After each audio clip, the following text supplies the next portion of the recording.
Bonsoir à toutes et à tous. Et parlons de l'accord de Washington, signé en décembre 2025 par le président Félix Tshisekedi et le président rwandais Kagame, en présence du président américain Donald Trump. Cet accord visait à mettre fin au combat entre le gouvernement et le groupe rebelle M23, soutenu par le Rwanda. Et pourtant, les combats continuent. Pourquoi cet accord n'a-t-il pas tenu? 1. Un accord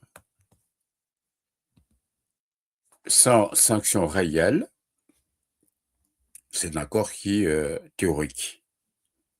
Donc, il n'y a pas de mesure forte en cas de non-respect et aucune contrainte immédiate pour obliger les parties à appliquer les engagements.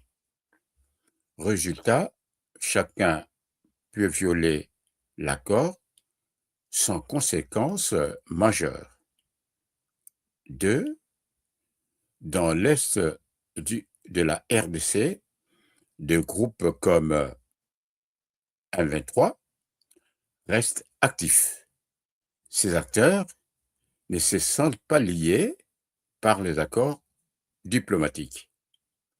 Les intérêts économiques, coltan, or, cobalt, des ressources très convoitées.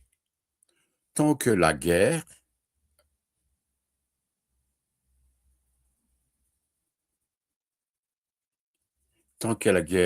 dure, tant que la guerre rapporte, certains n'ont aucun intérêt à la voir s'arrêter. 4. Les intérêts du Rwanda dépassent parfois les engagements diplomatiques. 5. La RDC fait face à un contrôle partiel de son territoire. Cela rend difficile l'application réelle de l'accord. 6. Un suivi insuffisant, manque de mécanismes efficaces de contrôle et une faible pression internationale sur le terrain. Sans suivi rigoureux, un accord reste théorique. Un accord ne peut pas tout régler en une seule signature. Signer un accord